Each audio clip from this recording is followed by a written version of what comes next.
You are worth it. I'm out here so they'll know that you are worth it. Yes, here I am again, marching like I did in the 60s, only this time a little slower, because you are worth it. Each decade trying to find a new strategy, because you are worth it. Sometimes I feel as if I'm beating my head against a brick wall. It's the brick wall beating me, but I know that you are worth it. Thought sure I'd have it figured out by now, because you are worth it. But evil knows nothing but evil. Fear of losing what is perceived privileged status, I guess, isn't easy, but you are worth it. You were taken from us in such a senseless manner. Because of that, I will fight, fight, fight, because you are worth it. But they found a way to manipulate their laws, not even acknowledging that you are worth it.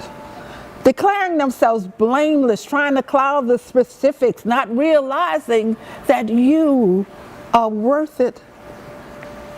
But we'll put in a Herculean effort to prove how much you're worth it. I promise you, my darling, I won't give up. I'll continue to fight this fight to show them just how much you are worth it.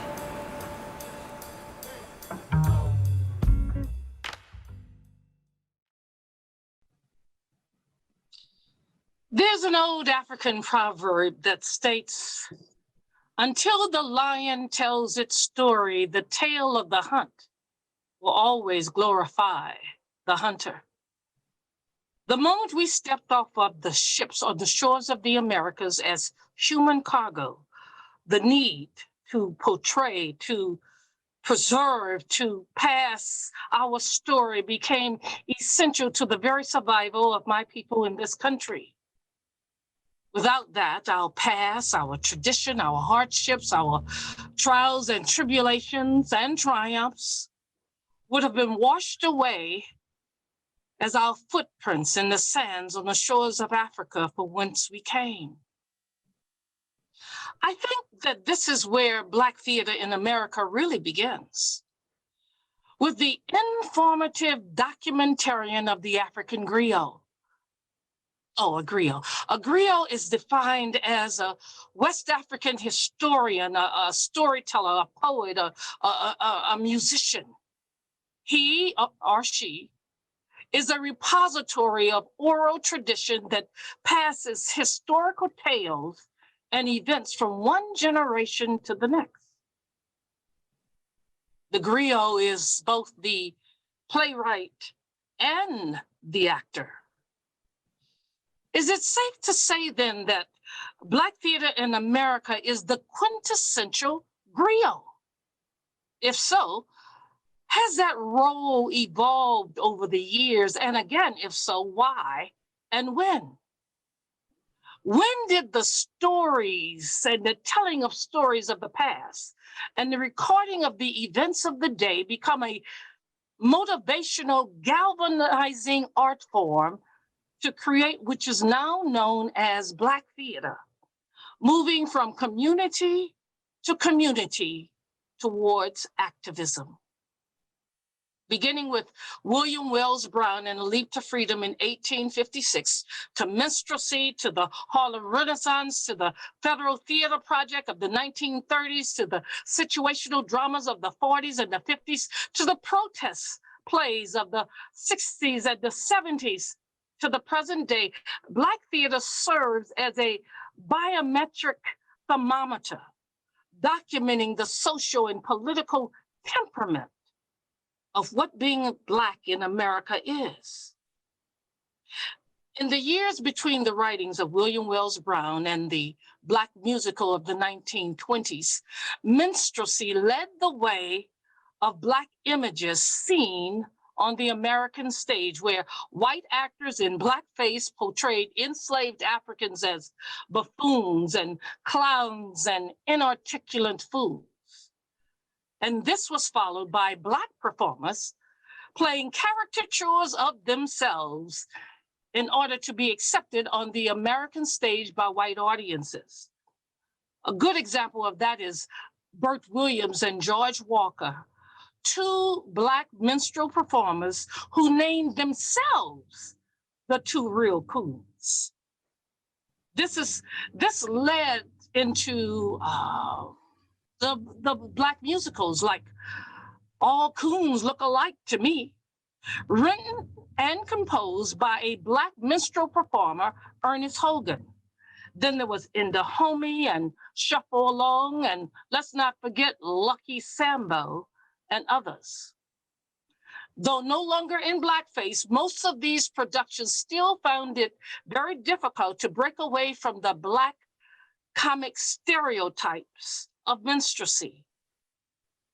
The emergence of realism in theater, the Harlem Renaissance, the new Negro movement of the 1920s hastened the demise of minstrelsy.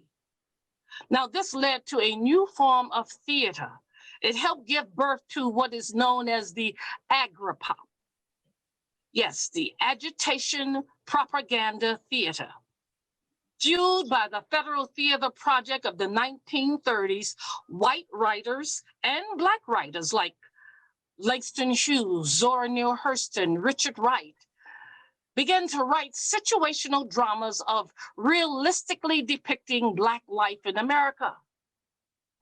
And though they addressed the social and economic disparities and inequalities in America, they rarely challenged the status quo. Not until the late 1950s, beginning with the writings of Lorraine Hansberry, Rising in the Sun, and the early 60s with the creation of the Free Southern Theater, did the age of protest drama take hold, galvanizing young Black activist writers like John O'Neill and Tom Dent, Emir Baraka, Ed Bullings, Douglas Turner Ward, who we just lost, and Ntozake Shange, and so many others. The new movement created the protest theater, putting into action W.E.B.'s call that Black theater must be by us, for us, near us, and about us. This is what tonight's discussion is about. Sowing the seed, reaping the harvest of Black theater in America, past, present, and future. I'm Tomi Myrick, and I'm your host tonight. I'm an educator, a director, a writer, a producer, and the artistic director of Voices in the Dark Repertory Theater Company here in New Orleans. Tonight, we have with us 4 other theater professionals, beginning with Kalama Yasal. Kalama is an American poet, a treasure is what I think, an author, a filmmaker, a teacher, well-known activist and social critic. Kalama has spoken out on a number of racial and human rights issues. For years, he hosted the radio program on WWOZ in New Orleans. He also co-founded No More Literary Society. It's a weekly workshop for Black writers. He was the editor of Black Collegian magazine for 13 years and has written for many publications, including Negro Digest, Black World, First World, The Black Scholar, the New Orleans Tribune, and others. Is a co-founder and editor of Renegade Press. Thank you. Welcome, Kalama. Thank you, Tommy. Glad to be here. We also have with us Karen Kayer Livers. Kayer is a native New Orleanian, and for many years she has appeared on stage and film. Recently nominated as Best Actress at the Tribeca Film Festival for her leading role in The Burning Cane. Kaya began her training at the legendary New Orleans Center for the Creative Arts, NOCA. Her latest film and television credits include Queen and Slim, Claus, 999, and Don't Kill It. Outside of her creative endeavors, she spent 23 years with the Alliance for Community Theater Incorporated and as executive director of Act One. She also produced Act One Black Theater Festival for close to 20 years. We need to bring that back, Kaya. How are you? Abargani, I'm wonderful. Very, very good. We also have with us Nick Sly. Nick is a New Orleans-born performer, producer, cultural organizer. He is co-author, artistic director of Mondu Bizarro. Nick has toured a wide array of imaginative productions to art centers, universities, outdoor locations in 38 of the 50 states across this country and abroad. However, he says that his proudest work is the work that he does here at home. Nick's creative endeavors range from solo performances to large-scale community festivals, ranging from innovative digital storytelling to site-responsive productions. He's also served as the executive committee on Alternative Roots. Nick's most recent production of Ezil, Ballad of a Landman, which he directed, is a production that was recently done. And he is currently working on another production called Invisible Rivers. I can't wait for that one, Nick. How are you? Good, Tommy. Good to be here. Good to see you. And you're supposed to say, good to be seen. Good to be seen. We also have with us Lauren Turner. Lauren is a director, performer, producer, community facilitator, listed by the American Theater magazine as one of 6 theater workers you should know. Lauren is the founding, producing, artistic director of No Dream Deferred, a community anchored theater production company here in New Orleans. Lauren is a trained art equity facilitator and founder of Equity and Justice for, founder of Equity and Justice for Institutional Change and organizational development consulting firm.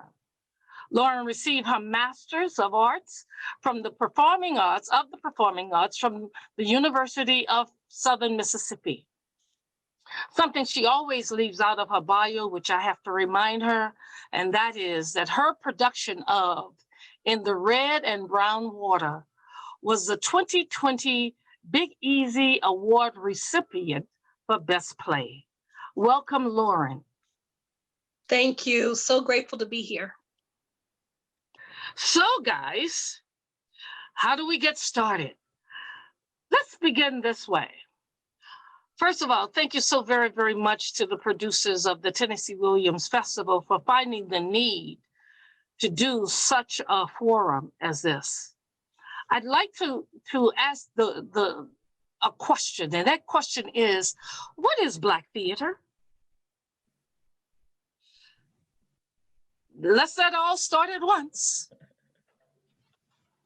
Why don't we start with you, Kalama? This is Kalama. When you say what is Black theater, you're asking 2 questions at once.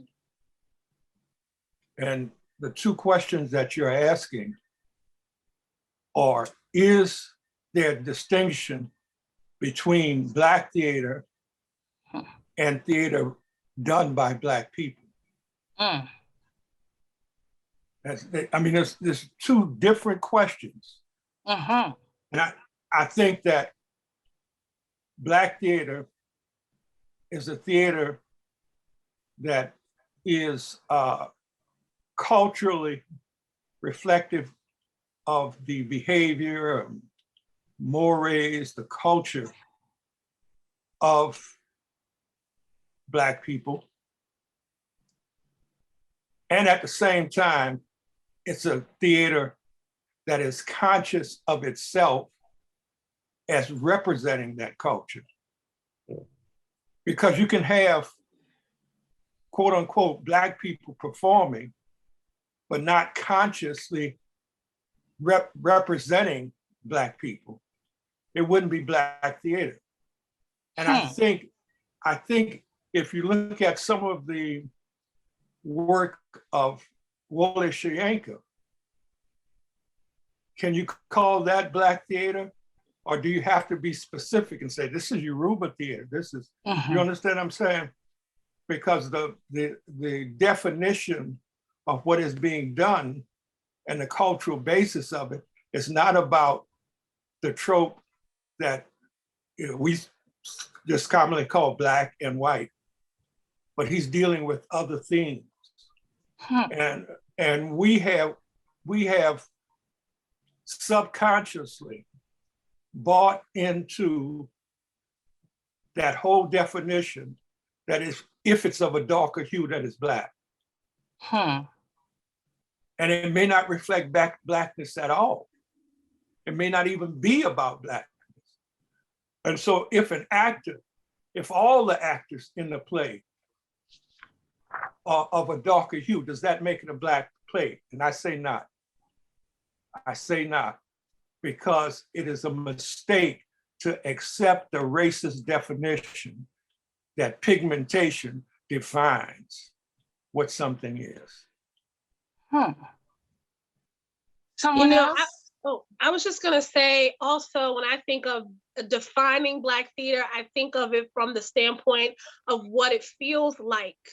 And of course, I'm biased as a theater maker, but Black theater to me feels like the telling of story that is taking into consideration the fullness of who I am. I can show up in that space, in that art creation space, and there's nothing about me that I have to shift to be more palatable, more professional. I don't have to speak in a code so that someone can understand me better. I show up as I am, and there's a welcoming of everyone else to do the same, to show up as they are. And in so many ways, I guess for me personally, this is a very personal definition, it feels like home in that sense. But we have homes that have, for instance, Italians in them. Correct. And so if your Italian cousin was doing a play about growing up in a quote unquote Black family, would that make it Black theater? Don't hurt yourself now. I'm just asking a question. My definition of Black theater is more tied to practice than to hue, or to even the story itself. It's more about how. Would that cousin's production be considered a Black play? If it's made in that way, it could be. It could be something that's associated with Black theater under my definition of Black theater. Okay. Yes, so you're saying white people can do Black theater? No, unless they are willing to. So Black theater in practice, to me, dismantles a lot of the characteristics of white body supremacy culture. And so some of them, not all of them, but some of them. And so I think if you're taking that approach to your making and to the way in which you are welcoming in audiences, then you would definitely be borrowing from the cultural practice of Black theater. Absolutely. Okay. Hold on. Are you familiar with James Weldon? Hold on a second. If Nick Sly did James Weldon Johnson's The Autobiography of an Ex-Colored Man, if he did excerpts from that on stage, would that be Black theater? Mm-mm. No. Okay, hold on for a second. Kayer, let's hear from you. Well, I'm in the middle of Kalama and Lauren, and what I want to do is give an example of what I feel, and how I became involved in Black theater. I started at NOCA, and at NOCA, it was, I was very militant, as they would call back then, and I was allowed to do whatever, what kind of pieces I wanted to do and express myself as a Black person. But then I went to the university, and it was basically a white university. And during that time, there were no colorblind casting or anything like that. So all of the productions they didn't have a Black character in there. So I was kind of drowning and fizzling out until I met Chikula Chajawa, and Chikula was like, look, I know what you need. You need to come with us. And at that time, it was they were preparing for the first Black Theater Festival. And in that preparation, I was just observing and meeting people like Kalama, and I fell in love. I fell in love because I had finally found a place after a couple of years of college where these people were speaking telling the stories that I wanted to tell. They were speaking out. I think my second production with the group and my first Black Theater Festival, I did a Kalama play, Somewhere in the World Long Live Asata. And I was, and we got paid. I was hooked with this group. I wasn't going anywhere, and I didn't. Okay. So it made, it was home. It gave me a voice. I knew what kind of theater I wanted to do, because I was not going to be typecast. I was a big girl who didn't sing. So you're not going to make me nobody mama, grandma, none of that. And Kalama, his plays allowed me to be this Black woman, Right. who had trials and tribulations, who may have overcome and who may not have overcome those situations. So I was hooked. You didn't have to worry about me anywhere else. I know where I belong. Let me hear from Nick for a moment. Let me hear from Nick. Nick, it's very interesting because when Nick and I had the preliminary conversation, Nick asked me, I asked him a whole lot of questions, and then he said, can I ask you a question? And I said, sure, what is it? He said, why am I here? And I explained to him that you're here because we want to make sure that we get a white perspective in terms of what Black theater is, what the issues are that his theater company is dealing with, and how is he influenced by John O'Neill, which all of us sitting here were.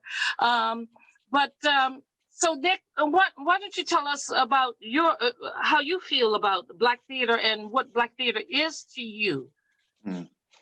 I think my experience, and I want to come back to what Kalama's question, because I think it's a good one. Some of my experience of Black theater in New Orleans and elsewhere has been, people use this word multidisciplinary. They throw it around like it's a fancy art word, but I feel like I first saw and felt that as in living in South Louisiana and New Orleans, as a place where the boundaries are very porous, where music comes in and song comes in, but it's not musical theater, where community is present and people are listening to stories and constructing things that are reflective of a community experience, and there's food present, but it's not like a show with food, where all things are happening at the same time, where there's almost a jazz aesthetic, where things are layered and moving on top of one another. Curtis Muhammad, Kalama, at John O'Neill's funeral, said, well, you guys need to carry on the Junebug stories. And I was like, no. I mean, like, I don't get to tell the Junebug stories. But Curtis was just asking this question, like, what's going to happen to these stories, and what do you want to do? What are you going to do to perpetuate that story or that narrative? And in some way, I think of that question Curtis put forward as being this question about, like, what is the responsibility? What is your responsibility as an artist to reflect your own experiences and some of these experiences, stories that need to be heard, stories that need to be told. And when I think about Black theater, I think about that as well. Also, when I think about Black theater, I think a lot about the urban bushwomen and not theater at all. I think about dance, and I think about that. So how many incredible Black dance companies I know of as well, and how those two languages, theater and dance, talk to each other. Kalama, you were about to interject something some time ago. Do you still remember what that was? Yeah, I do. Go ahead. There used to be, this is Kalama. Hold on, I need to turn right. In my own, yeah, okay. Yes. There used to be a annual theater festival in Carolina. Was it North Carolina or South Carolina? North Carolina. North Carolina, it still happens. No. Yeah. All right. Every other year, yeah. Well, one year we entered, and our piece was called Memories. And it has one character in it, and that's the woman who actually commits suicide, but not on stage at the end.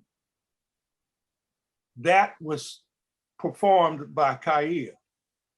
There is nothing in that play that focuses solely or predominantly on racial matters. Nothing at all. And at the same time, it is undeniable that she is a Black woman, and she's talking about experiences coming out of that. Now, I don't argue with anybody whether it's a Black play or not, or whether it's a feminist play or whatever, however they want to define it.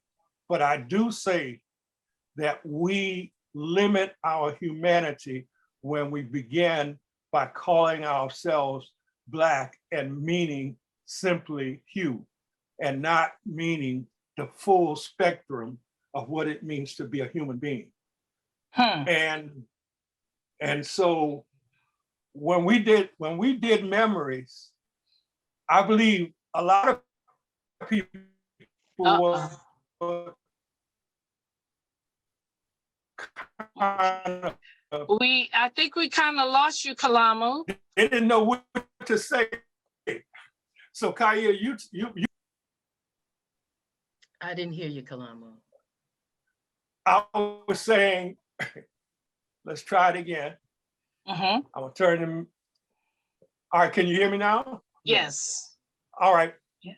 In Carolina, for the Black Theater Festival, we did Memories one year, and Memories had one character that was the woman, the protagonist, and she goes through basically from late childhood up through adulthood, and she talks about her life, the ups and downs and so forth and so on. And she commits suicide at the end, but not on stage. Right. So the question by some people was this a Black play? And it was clearly a Black character going through a lot of changes, but many of the changes had nothing to do with race. They had to do with gender.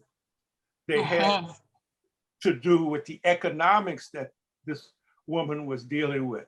And the question some people raise, is it a Black play?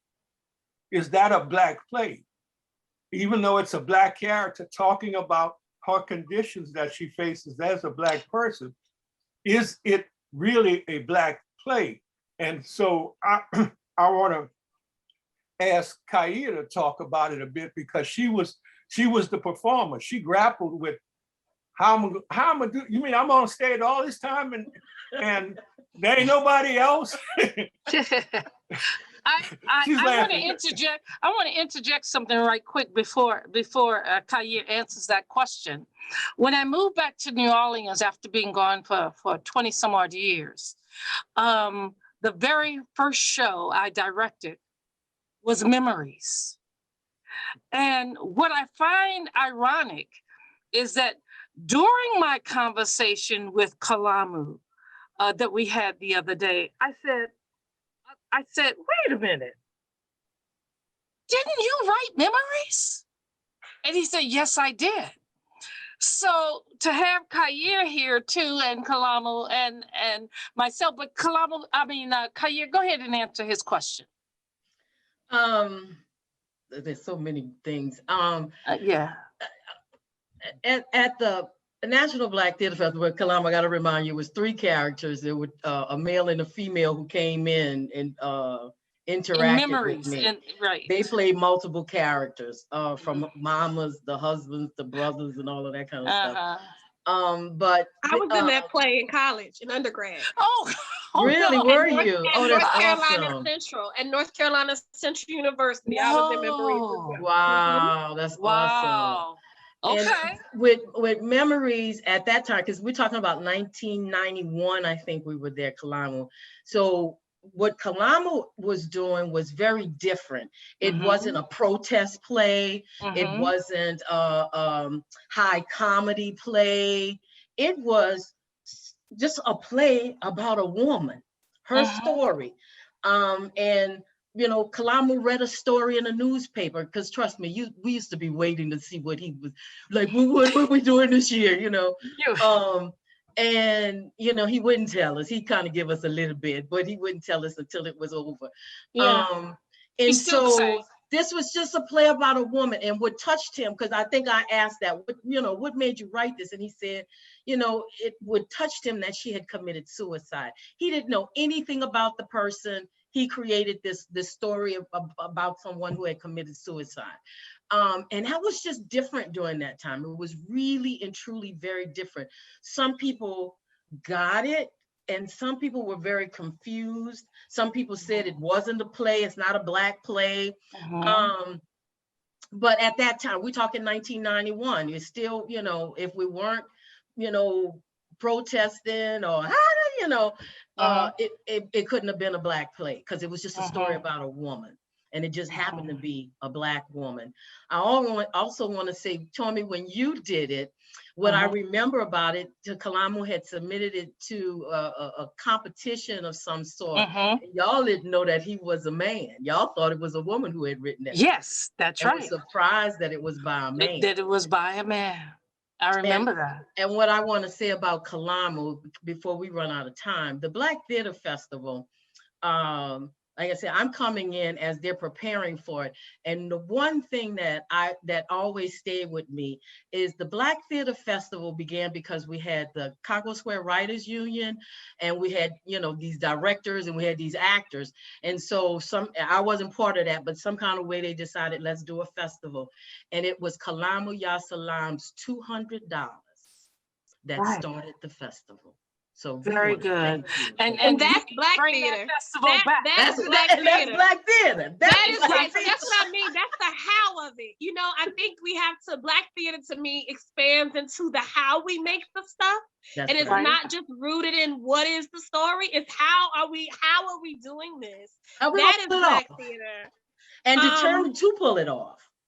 Right. And also, you know, just wanting to say that, you know, I'm of the personal belief that there is no story just about a woman, because intersections exist in all of us. You know what I mean? My womanness is impacted by race. It is impacted by age. It is impacted by ability. And so short of having a script that is absent, a woman that is absent of all of the ways in which her identities impact her in life, in the context of America, wherever the play is set, it can't just simply be just boiled down to, is the woman of a darker hue or not? And then that's the determining factor, because that no one lives like that. No one lives in a space where I'm just a woman. I don't live in that space in real life. I don't show up as just a woman. And so so I think that there's expansion in the definition of Black theater to include as many of those intersections as possible, or at least that's where I want. That is my the direction that I hope can continue to happen in Black theater is the continued expansion of, you know, So when of you the talk genre. about this expansion, and we talk about the past, Kalama in particular, when we talk about, let's just say Free Southern Theater and Daishiki Theater and Chikula Chachawa Theater, when we talk about these three Black theater companies, beginning with Free Southern, which actually grew out of the civil rights struggle, how do we, how relevant was Free Southern Theater in this overall movement of protest theater or theater or Black Art South? And Kalama, when I first met you, and I was just a college freshman at Xavier, when I first met you at Free Southern Theater, before Free Southern Theater, you were Val Ferdinand, and I asked you about you changing your name, and I want the panel to hear your discussion, but in changing your name, you also addressed the times of which we were living in at that time. So can you address those two things for me? Which two? The one is your name change, and the other one is Free Southern Theater as it relates to the work that you yourself were writing at that time. Okay, my name change was simply reflective of my desire to be a writer, and that my name Kalamu Pen Ya of Salam, peace. So my desire was to be a writer that related to my community and wanted to promote that desire for peace. And oddly enough, a lot of people saw some of the stuff I did as not very peaceful, you know, but that was the goal. And I just want to say that one of the things I thought that Black theater lacked was playwrights, people who were writing and were familiar with what it didn't end up with caricatures on the screen. I had a play I did called Mama, and it basically was about a conflict between a mother and daughter, but there were a lot of other issues that came in and out of it. And at the end, the mother says to the daughter, sits her down and says, I thought we would always be niggas. Because she was explaining her, encapsulating her life to her daughter. And her daughter was saying, had called her, you just an old nigger woman who don't want to see change. And her mother explained why she thought the way she did. And the daughter said, I'm sorry, Mama, I didn't mean to say it like that. I'm sorry, Mama. You know, she said, no, you're not sorry, because you were identifying, she didn't say identifying, she said you were telling me what you saw in me. You know, and was trying to explain it. Well, I was concerned because I didn't think we had enough Black playwrights. The only playwright I knew was Norbert Davison, and he had written El Hajj Malik, El Shabazz, and that was written in a workshop. So he had a lot of different input into it. Which was done, by the way, by, let me just interject this, which was done, by the way, by, first done by Daishiki Theater, right, El that's Hajj right. Malik. Okay, continue. Yeah, and so, but the problem, it seemed to me, is that we didn't have enough pieces that were in dialogue with a Black audience. And so when we did Mama, we toured with it. And I remember one production at Tougaloo College, and I was standing in the wings off to the side, and this young woman came out and she was crying. I mean, it wasn't just distraught, she was crying tears. And she said, I just went through that. I just went through that with my mom. And you know, and that's what she, and we still don't have enough that's in dialogue with Black audience to this day. Yeah. And so that was one of my goals.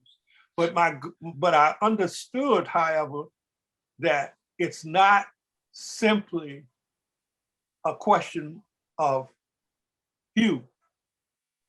It's much deeper than that. And so that's why one of the reasons I wrote Memories. And you know, those other characters, Kaya, they didn't talk. They didn't really, you know, they came and went. Yeah. It was almost like a dream. Huh? Oh no, there was a lot of lines there. I'm not like saying she didn't have a lot of lines. So let me deal with this. So hold on before you go. I just wanted to ask go ahead. The other person, Lauren, when you all did Memories, what did you think about it? What did you think was happening? Oh, it was the first time that I was a part of a play. It was Black to me because I was in a historically Black college doing it with Black makers, with a Black director, with Black characters. So it was, to me, Black theater, but it was the first time that I was a part of a production similar to what Karen said, in which it wasn't necessarily a protest piece. It wasn't, being Black wasn't the center of the storytelling, and it was more about this other part of our human experience. It was the first time that I'd ever been a part or had seen or read a play where other aspects of who we are other than race was explored. And that particular production, we used scrim, and the other characters pushed on these rolling scrims as she was telling her stories, or on and off. So it was really, it was a beautiful play. So in a lot of ways, it probably shaped my opinion of what it means to tell Black stories. Is larger in so many ways, because I was a part of productions like that. So then we go back to W.E.B. then, who said that Black theater must be by us, for us, about us, and near us. Kalama and Nick, you both said something to me in my individual conversations with you guys about environment, about, I think you said, Kalama, that it has to exist in a proper place, space, time, and that it is the environment that fuels Black theater, not the other way around. Nick, you said something to me about environmental justice and why, and in your dealing with the environment and the environmental injustices, you have gotten to not only learn the land, but learn the people on the land. And so it becomes your task now to present plays about that. I'd like to speak to how environment controls or dictates or influences what we know as Black theater, or theater on the whole. Can someone pick that one up? I think. Well, the environment. Nick? Go, Kalama. Hit it, man. No, go ahead, Nick.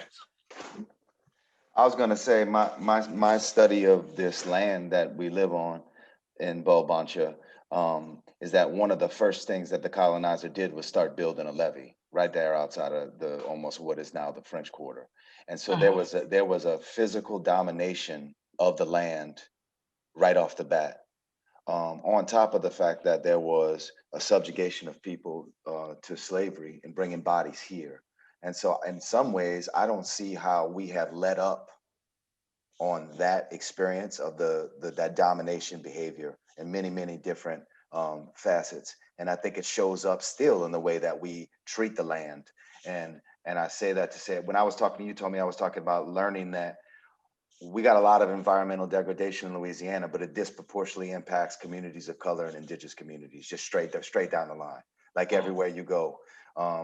I grew up in Gramercy, Louisiana, and until I was 7 or 8, it took my stepfather saying, like, why's that sugar refinery over there in the Black community? Like, it's just all the way down. The ways in which linear plantation culture follows canals and how that has turned into petrochemical industry. So I think it's pervasive and everywhere, to your question about how the environment impacts it.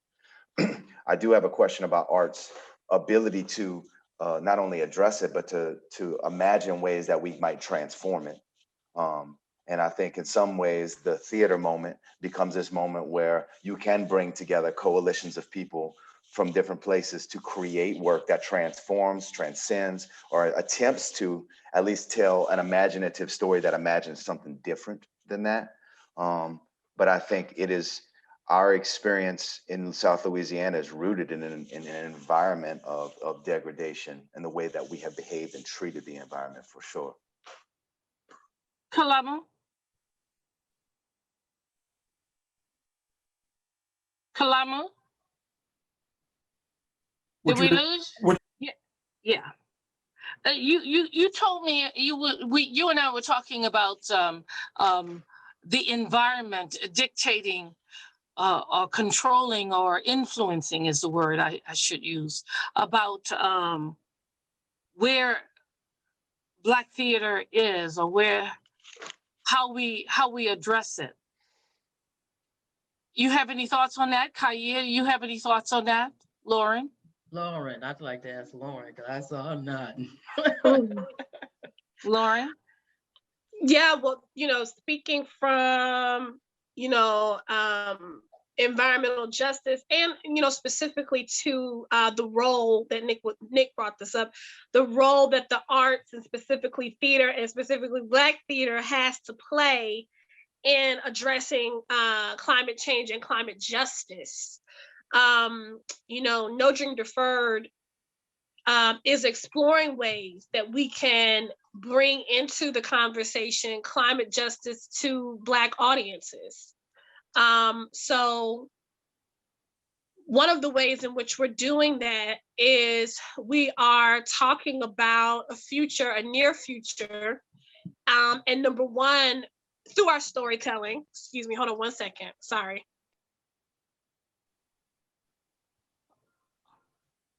Sorry, my children busted in on me.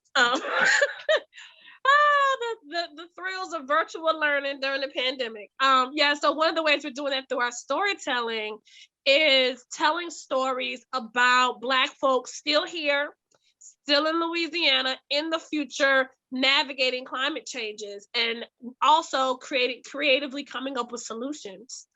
So that's like the larger idea around specifically climate change and climate justice.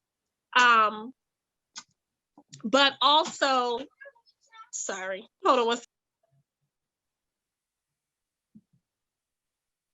I'm sorry, they asked me for fruit snacks. But also, when we talk about environment for storytelling, or even the environment that we create for our audiences. Hold on. And they want it now. I know. Somebody his fruit snack. So let me move on to this for a minute. So I guess the thing that a lot Before of you people... move away from it, I don't want... Go ahead. You were about to say, Kalama? No, I was saying before you, this is Kalama, Sorry. before you move away from that topic, Go ahead. one of the plays we did was called The Breath of Life. Mhm. And it was, Yes. and it was built around the questions that are raised by Cancer Alley. If some people don't know, the Mississippi River flows right through Louisiana. Mhm. And from the top of Louisiana to the bottom of Louisiana is called Cancer Alley because so many people have developed cancer in that area. And it was found that a major part of the reason for that, it was twofold. One, the river had been polluted coming down from Minnesota all the way Ohio down and to all of that. Louisiana. When the river comes through, a lot of the petrochemicals, particularly the what you call it, the weed killers and all like that, comes down, drains off the land there and comes down the Mississippi River. But the other thing is that between Plaquemines Parish and East Baton Rouge Parish, there's a line of petrochemical plants, and they give off smoke, they give off the residue of petrochemicals and what have you. So I wrote this play. It's called The Breath of Life. And the play is basically a guy who works at one of these chemical plants and has been promoted and feels good about, he's been providing for his family and what have you. Right. And his son, who's like 9, 10, whatever, 12 years old, has breathing problems and ends up at the end of the play, the father's trying to save his son and bring him to the hospital. And we're not sure whether the child dies or doesn't die because it was, severe. The father and the mother are arguing about whether they should move. She wants to move away from this chemical. And he's saying, this is his job. But then his son, he's holding his son in his arms. What is interesting about the play is that the son was played by a young woman. And she was small. I didn't cross dress her or anything like that. But what we ended up, you accepted that was a boy, a son that he was carrying, even though it was a young woman who played the part. And one of the questions that's often brought up in theater is whether people can do parts that they are not. So can you have someone that's not a Black person play a Black person credibly? Can you have someone of a different gender? All these questions come up from time to time. We don't usually talk about them, but as a playwright, these are some of the questions, of course, that I was interested in dealing with.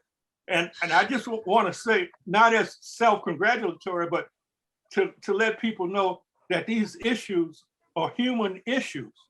This issue of identity is a human issue. This issue of the environment and whether the environment we create is killing us is very much a human issue up and down this river. And so what we took from the Free Southern Theater was that after every performance, there would be a discussion with the audience. And when we did that play, at the end, a guy stood up, a Black guy. He was a manager at one of those plants. And he was on one hand acknowledging how dangerous they were, and on the other hand, proud of the employment. And so the question, he really, in making his comments about the play, he didn't say it wasn't accurate. He just said, well, there's another side to it. You know, there's the economic this and so forth and so on. And he really sharpened the discussion about, are we so enamored of the dollar that we're willing to kill our children for it? I think probably, Nick, in terms of this invisible rivers, it's probably something about environmental or not. Yeah, it's looking at a lot of things, but the invisibilized histories of waterways and the people who lived on them. So I think my question then, because I want to get back to on track here, not that we've gotten off track, because it's all very, very important, but I'd like to know then, so what makes Black theater Black theater? Well, my question is, would you consider Breath of Life a Black theater piece? Would I consider what? The piece I was talking about the man trying to save his son. I think, and it was an environmental. I think if I it's, would. I would too. I would Lauren? consider it I because would too. this is the thing. This is these are human issues, but the reason right now, while many folks in the in my community, in the Black community, don't feel as though climate justice has anything to do with them, or isn't as important as other forms of injustices that they're experiencing on a daily basis, is because there is no narrative that gives them the lens through which to see climate injustice is the same. The racial injustice is connected to the climate injustice. We don't get those stories. We don't get those stories of a young family, in New York, and all the kids have asthma, and relating that to climate injustice or environmental injustice. We don't have those stories to look at. So although you could have a story about that family and it not be necessarily overtly about the fact that they're a Black family, it is the Black family's experience dealing with environmental injustice. And that matters. Makes it Black theater. Taya? No, I agree with what she's saying, and that's what makes it Black theater. Last year, 2018, 2019, we did the 1811 Slave Rebellion reenactment. Yes, it was about the slave rebellion of 1811, Louisiana having the first largest slave rebellion in the country, but it was also about the injustice that still exists in that community, in those river parishes. That's Cancer Alley. It's still Cancer Alley from, the poison that exists on the land. So and that makes it Black theater because it's our story. It's our story. Yes. So here's something that happened, and I just want to interject, get your take, everyone's take on this one. So some years ago, before Wendell Pierce did Death of a Salesman, we did a Death of a Salesman with Gwen Foxworth and Harold Evans, and what was with an all-Black cast. What was interesting to us is that there was a white couple, I'll never forget. They actually heard about the play, about the all-Black version of Death of a Salesman, and they came in for New York just for the play. This is when Southern Rep was located at Canal Place. What I find interesting, though, with that all-Black cast is that when I directed it, the entire cast was Black, with the exception of Willie Loman's boss. And even though you read the play, one of the things that they came and introduced themselves and said to me is that they had seen that play dozens of times, but without changing a single word of the script. Because it was done by an all-Black cast, the interpretation changed. Reaching for the American dream seemed not just brutal, but impossible. more impossible than when an all-white cast or Willie Loman is reaching for that American dream. So when you have an all-black cast that does produced by a Black production company doing a white play, is that Black theater? That's number one. Number two, when you have an all-black cast doing The Blacks, which is written by Jean Genet, which Daishiki Theater also did, done by an all-black theater company, directed by a Black director, is that a Black play? I'm still trying to get to, I guess, what is Black theater? Because it is, to me, Black theater that is not getting funded. Well, that's Okay. the fault of the SOBs. The symphony, the opera, and the ballet. They take all the damn money. No, I'm serious. No, I sat on, for 4 years, I was on the jazz and or the literature panels of the National Endowment of the Arts in Washington, D.C. I saw the budgets that were being passed out. Mm-hmm. The SOBs, the symphony, the opera, and the ballet got easily 75% of the money that was passed out by the National Endowment for the Arts. And Nick, I think you can back me up on this. And so it's not just Black people that are not getting it. You have a bunch of white people that they say, well, that's nice, but you're not of a caliber yet to receive this money, and so forth and so on. And what we refuse to deal with is that, yes, racism is a bedrock of the American society. But the reason that racism exists and is so pervasive in American society is because it's profitable. It's about making money. It's about making money. They don't call you quote unquote nigger just because of the way you look, but they make money off of that. And that is why it's propagated. And if it wasn't profitable, they'd stop doing it. That's anything. If it doesn't work, you don't continue doing it if it doesn't work. And so this whole economic aspect of it is often overlooked. It's often overlooked. I was in Indiana one time, I think it was Indiana, in a hotel. And for the first time, I saw the maids were not people of color. Really? Yeah. Just what you just said. You see what you just, the way it's shocking.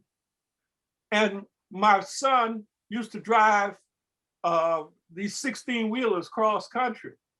And he said he pulled into some of these small towns and you could get the trucks washed for $10, $15. They just wash them off for you. And he said he went to one of these places and all the kids that ran out there were white. And at first it shocked him because he had never seen how this society exploits poor white people. They do it at a level you would not believe that they would do to each other. And I used to tell people, once you understand it and you see what they do to each other, you know what they'll do to us. Lauren, you said something to me, and this is speaking to what Kalama was talking about the whole structure. Yesterday, when you and I were talking, you said something to me that I thought was absolutely profound. And it really speaks to the village aspect. You said, when I asked about the money situation or the success or the lack of Black theater companies getting all this big money. You said something to me. Would you expand on that for me, please? Yes. So we were talking about specifically as it relates to funding. I just want to go back 1 second and say that Black theater or Black stories are being funded. Black theaters as institutions are not. So Yes. that goes back to this idea that at this point, when you start talking about the dollars, our narratives, our stories, our bodies are valuable to predominantly white institutions. And so they are beginning to extract that from communities so that they can be, recipients of grant dollars that are earmarked specifically for projects that increase diversity or bring away or increase inclusion. Meanwhile, you have Black theaters applying for funding for those very same projects and are not receiving the funding. And the reasons that sometimes we'll get back about why we're not receiving the funding is because we're not set up, we're not structured in the proper way, or in the way that predominantly white institutions are structured. And there's a lot of reasons for that. One being we can't pay people. We can't pay people, but there's a lot of reasons why we can't pay people, as well. Part of it is because we don't get the funding. We get, so just so that everybody knows, for federal funding dollars, culturally specific art spaces across the board, across races, receive 4% of all of the federal funding that's available for the arts in this country. So when you start to talk about specifically Black theater, that's a very small amount of federal funding is going to Black theaters, right?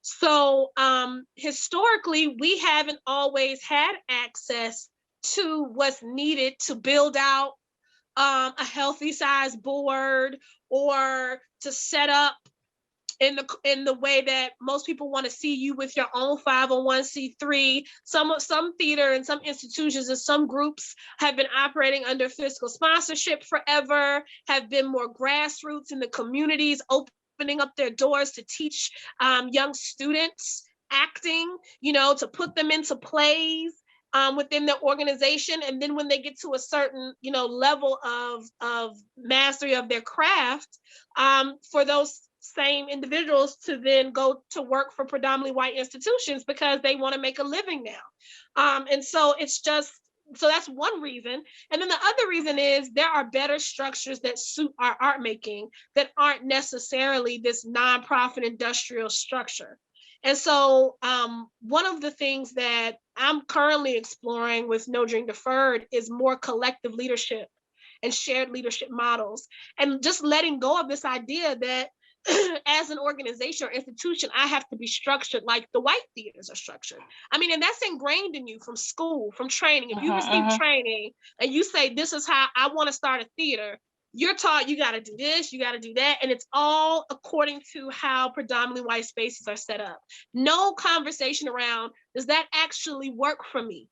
Does that actually work for my community? What does this structure put forth as a value? And did I choose that value for myself? So in essence, we're saying the leadership model that is being created or that needs to be created is one that really does say that it takes a village, as opposed to going with the structure that is generally used in these major funding sources. I want to veer the conversation to something else as we try to wrap this up. Here's a question. I kind of wanted to add something. Yeah, go ahead, Kaya. I mean, one of the main reasons why we don't have, or we have not continued with the Act One New Orleans Black Theater Festival is strictly behind funding, strictly. Lauren, you said that you were taught that. See, I wasn't taught the structure because maybe, I was going against it anyway. And I'm, I mean, just on a kind of like, I was a badass because I had a Kalama Yasal who was going to come and support me in the Chikula Chajawa. So I wasn't afraid. I was not afraid to go into those environments to try to figure out how do we get this funding. And I wasn't afraid to tell them this is bullshit. That's not going to work for us. And so, of course, that would kind of eliminate me, but they listened. I'm not going to say they never listened. They just didn't do much for it. And one of the main things is you're talking about percentages.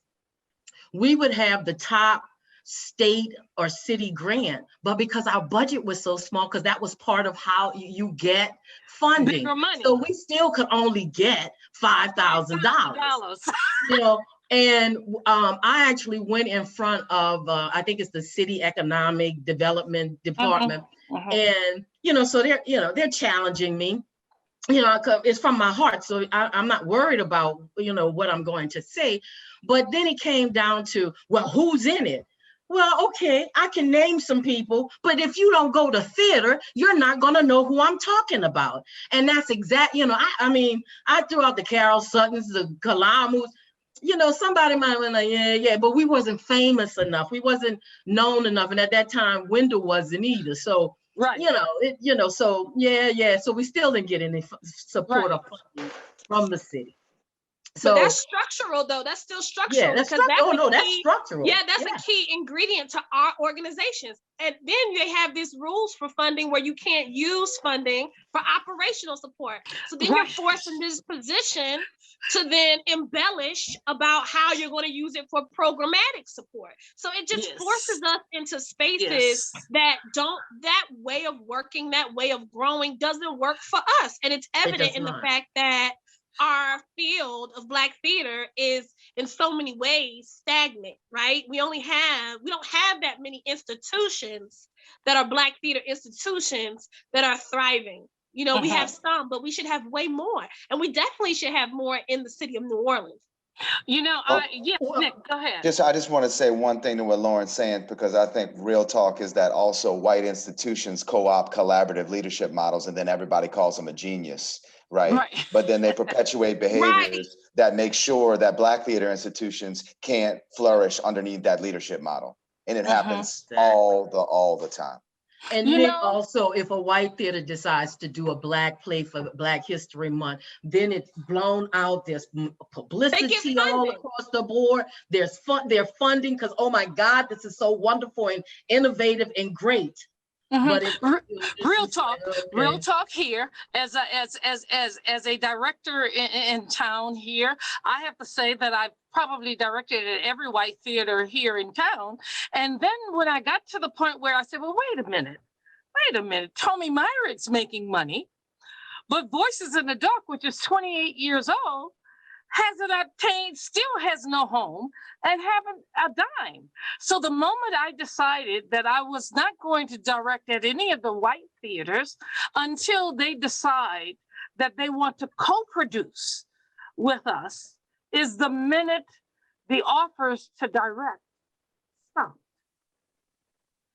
And I just have to say this, Ms. T. I just have to say this too. I said this to you before, but in a city that is mostly Black folks, 60% Black folks, and before Katrina was 80-some% Black. Right. To say that Voices in the Dark, which is 28 years old, and other theaters, which are, maybe not as old, other Black groups, collectives, ensembles, producers, literally have no space in this city. Like, quite literally, the story is we have no space to do the work. Is the biggest indicator of a clear injustice that has happened over the years. No space and no money. Act One, I went to India Mac and I went to Chakula's house to gather some of the posters and articles about Act One and some other things when we were doing an exhibition in honor of Black theater in New Orleans, because in so many ways, New Orleans is a ground zero for Black theater in this country, right? And so we went to gather some of those things. We were doing an exhibition at Canal Place, and he was telling us about the festival. And he said at one point at the festival, there were, and I kid you not, 60 60 ensembles, troupes, collectives of Black theater makers who were in New Orleans, West Bay, in the East, all over, who would apply to participate in the festival. And Where everybody are got and in. they came from all other states. Right. Where are those From other states? Right. My question is, where are they today? And I guarantee you, they have come up against these issues we're talking about, making it hard, if not impossible, to create as often as we like. And that's really one of the driving visions and missions of No Dream Deferred, is to regain the agency and power over creating the art whenever we want, as often as we want, instead of waiting for these white institutions to welcome us in for February and push us back out until next February, Let me go ahead. Lauren, what I want to say is that you're so correct. And one of the things we didn't do as Act One Dashiki Ethiopian Theater, we did not wait, because nobody was going to determine when or where we could do theater, because we did it in the middle of the projects in the court, if that's where we wanted to do it, at churches, ballrooms. So all of the things that's so new and like, oh wow, we were at such and such church or community center. We've been doing that stuff. We've been doing that. And what I want to say to you is that, because we say Black Theater Festival, we don't really talk about what Act One, the Alliance for Community Theaters, was. It was an umbrella organization and an administrative support organization for African-American theater companies and artists. And what it seems to me is that you are Act One right now. What you're working on and what you're creating is what Act One was all about. And so I am here to support you. I have plenty of material from the Black Theater Festival as well. I have a lot of memory, because I'm considered the baby of the group, right? Okay. So I remember a lot. I have some videos that I need to get transferred over. I want to be a support for you, and also I want to direct you in memories, okay? Yeah. In fact, can I just say this real quick? I know we're running out of time. I just want to mention this because we're on this call, but actually one of the things that No Dream Deferred is wanting to open up a larger Black theater conversation around is exactly what Kalama was talking about, and what everyone's talking about is we want in 2023 to launch a new play festival of plays by Black playwrights. And mostly Black playwrights from New Orleans.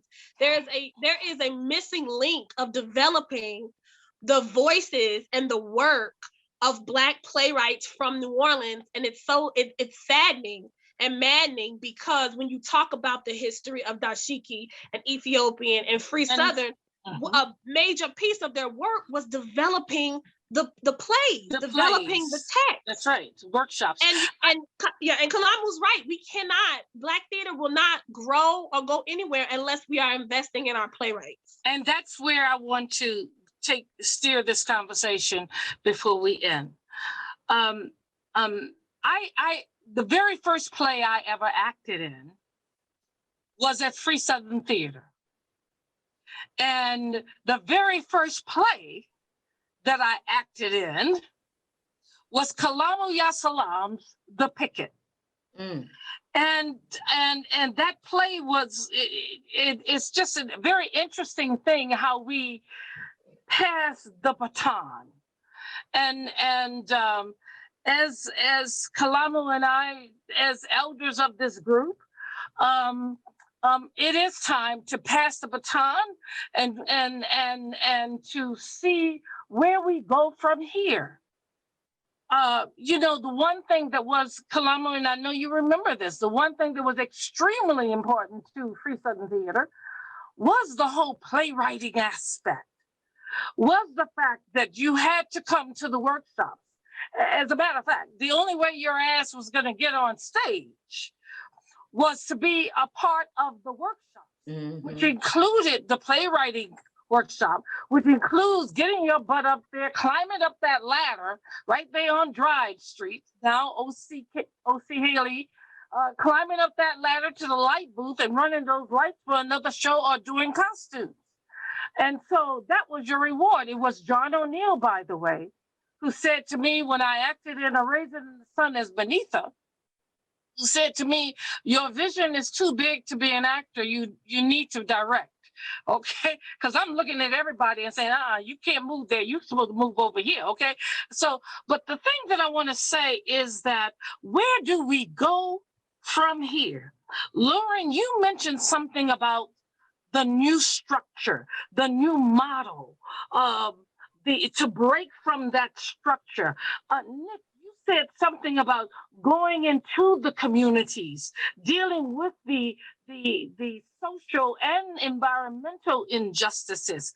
Kalama, you said something about the playwrights, about how it's important. I remember Lorraine Hansberry getting off of her deathbed and to give this one speech. And the name of that speech was To Be Young, Gifted, and Black. And she ended it by saying, whatever you do, write about it. That's how that speech ends. Write about it. Kalama, you said something about the development and the continuing development of playwrights. And Kaya, you said something about how important it is that we all come together, that we galvanize once again ourselves, our children, and our elders to once again try to produce that is needed and that is needed most for us to thrive, and that is a Black Theater Festival. So I want to end by saying this. What in one sentence do you think we need to thrive? What is going to preserve this? I'll start with you, Nick. I think that we need to, back to this question of environment, make sure that we are creating environments for this work to thrive financially, spiritually, physically. You know, what are the spaces, what are the places where we can do this work, and who is going to step up to support those spaces, not only in the Black community, but in the white community, in the funding community, in the city of New Orleans, creating those environments so that the work can actually happen, and also creating the conditions so that the work doesn't always have to be under a roof. It can go out to the people who aren't going to come to the theater. Okay, let's go with you, Lauren. In order for it to thrive, I think that we need the flexibility to continue to allow our definition to expand. We need to be flexible in that way to make sure that as many different types of Black people and the different ways that we identify, that we all feel like we have space in this Black theater, under this Black theater roof. And we also need faith. We need faith in our ability to create something beautiful and to continue to create something beautiful for ourselves. And we need elders. You know, I was some application I was filling out for a grant, and they asked me, well, what's your accountability system? And I said, our elders, because they'll tell us when we're out of alignment, right? Mm-hmm. And they can also remind us of from where we have come, and they can be integral into getting us to where we need to be. So not only, to your point, Tommy, do we need elders who are willing to pass the baton, but pass it and also be there to guide us. And so that's what I think we need to really thrive. Elders, faith, and an expansive vision. Kaya. I'm a quote James Brown. I don't want nobody to give me nothing. Open up the door, I get it myself. Funding, money, unrestricted money. And last but not least, far from least, my mentor, Kalama. You're going to make me sound like I'm about to die. So. Well, that's what you told me the other day when you told me. Listen, I have to tell you this. But here, Kalama told me. I said I had one. I said I had 1 foot in the grave, not 2. 1. Kalama, I saw a video of you where a young man came up to you and said, you asked him why he wasn't doing anything, and he said to you, I'm waiting for you to lead me. And your answer was, I'm old. The only thing I can lead you to is the grave. It's the grave. That's right. But go ahead. Tell me, what do you think we need to thrive? Do you remember vaudeville? Yes, of course. What happened to vaudeville? All things in life are born, develop, mature, and die. That's everything in life. Too many of us, in my opinion, are trying to hold on to this notion of live performances as theater, and with a financial basis, and not necessarily for the benefit and participation of the audience. Too many of us are trying to hold on to that, but that is something that is on its way out. Technology has changed. It used to be, when I'm saying used to be, 20 years ago, if you wanted to make a movie, it would cost you millions of dollars to do it. Today, you can make a movie with thousands of dollars, not millions, but with thousands of dollars. Why? Because the technology has changed drastically. And right now, more people consume video than will ever consume theater. But the same thing, you need the actors, you need the scripts, and so forth and so on. That is the common element. What many of us overlook is the technological change that has gone on, and we're trying to hold on to a dinosaur. We're trying to ride a dinosaur to the drive-in. It's not going to work. It's just not, that's not happening. And the only reason the drive-ins are happening right now is because of the virus. If it wasn't for the virus, the drive-ins would be gone too, because everybody on their phone can look at something. At home, on their big screen, so forth and so on. People don't feel a need for theater. I'm not saying anything as video. That's not what I'm arguing. I'm not saying that theater doesn't have any strengths that video doesn't. But I'm saying to you that in this new era, more people consume videos than they will ever consume live performances, including the church. If the church has gotten to the point where if the minister's not on television, he ain't really a minister worth following. He's just a local preacher. You understand what I'm saying? Yes. And that's what we have to deal with. Times change. And when times change, you cannot ride your dinosaur to the drive-in. Well, I sincerely want to thank you all for this vibrant conversation, this illuminating conversation, this needed conversation.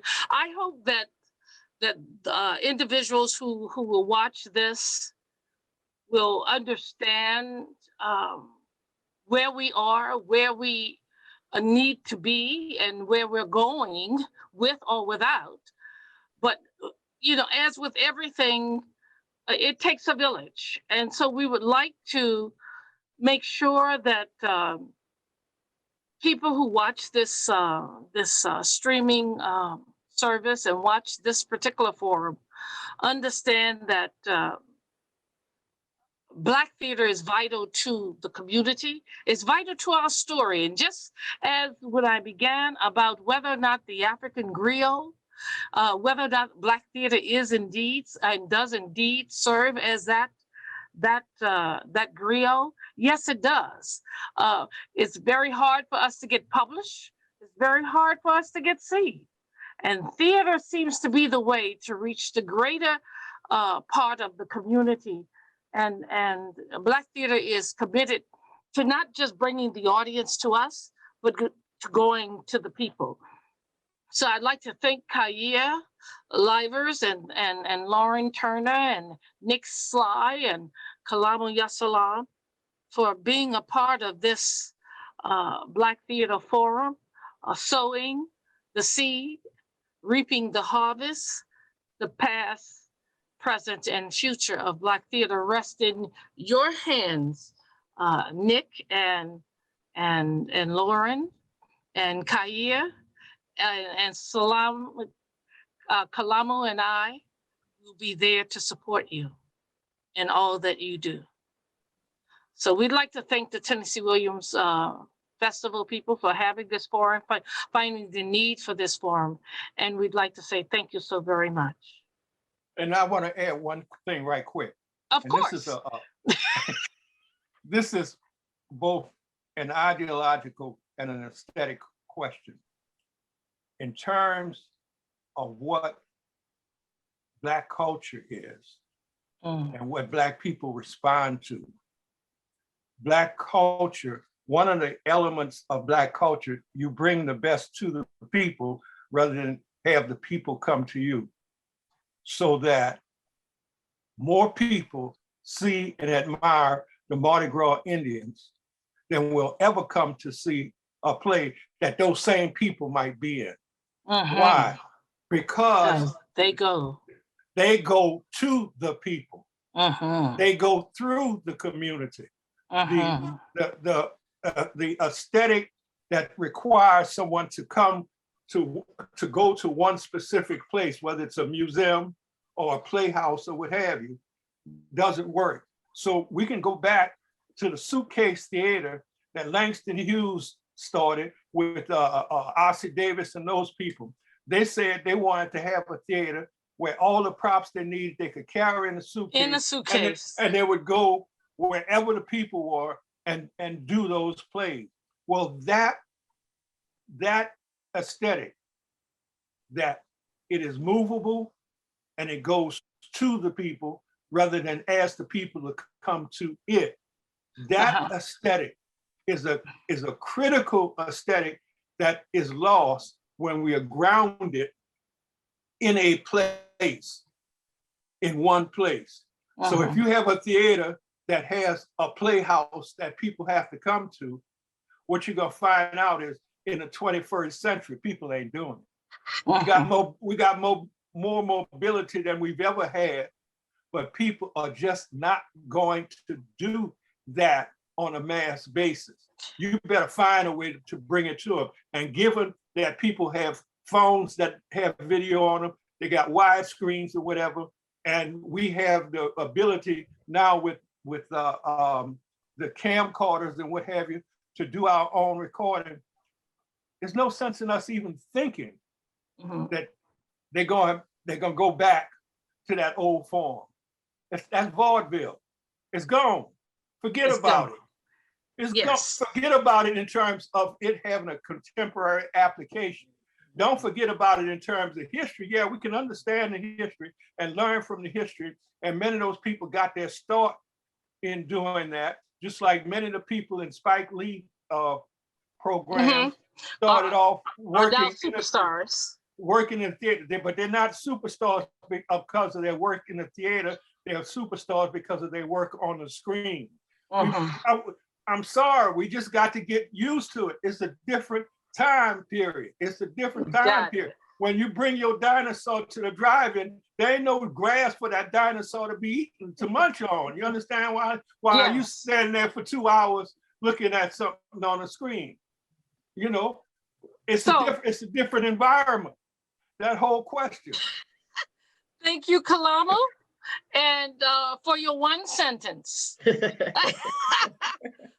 Everyone, hold on a minute and thank you. And thank you very much. Thank you. Thank you, Tommy.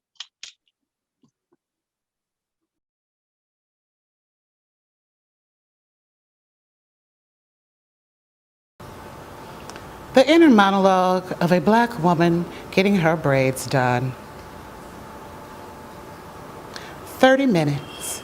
My hair has been washed, conditioned, dried, and I am sitting in the chair waiting for the magic to begin. I am getting a new do. Finally, this hair is in need of some TLC. Ooh, maybe when I'm done, I'll get my nails done too. No, I'm not, because I'm going to be real broke after this. It's worth it though. 1 hour. My hair has been straightened, pressed, and combed to death. Oh, look, if she pulls on my hair one more time, oh, no, no, girl. No, I'm okay, I'm okay. Oh, don't you cry. Oh, Sherry, pull it together. Don't you cry. Grown-ass woman, don't you cry in this chair. 2 hours. Back of hair being braided. We are not a quarter of the way through. I'm gonna die in this chair. I'm gonna be the girl who dies in the chair getting her hair braided. Damn, I'm hungry. I did not eat before I came here. Ooh, and I need to pee.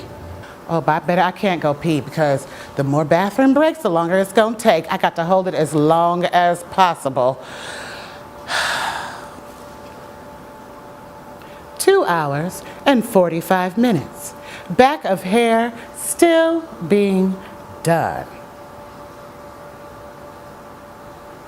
It's loud in here. Why is everyone yelling? Why doesn't anybody use their inside voices? Oh, I have got to tell all of y'all about the woman who tried to touch my hair on the low yesterday.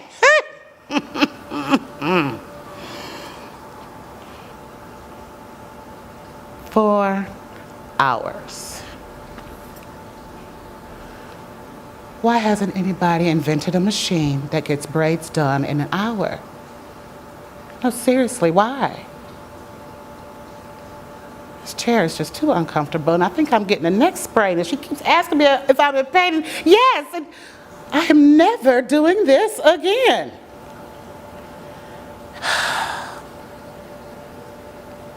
5 hours. Front of hair being braided. Honestly, I just want to go home. Forget this shit. Tired. Maybe I can come back and she can finish it tomorrow. I need to sleep and eat. I still have to pee. I really do need to pee. I don't even think I can hold it any longer. Ooh, it feels good to stand up. 6 hours. Front of hair still being braided. One of these days, I just want to shave all my hair off. Just bzzz. Oh, no, girl, no, don't take those down. No, don't unbraid it. No, it's fine, just leave it like it is. Damn. Seriously, I'm gonna shave all my hair off. 6 hours, 45 minutes. Done. My eyes have seen the glory of the coming of the Lord. Whew. And how much is she gonna charge me for this? An arm and a leg. It's all right, I don't need to eat, pay rent or anything for the rest of the month. It's cute though.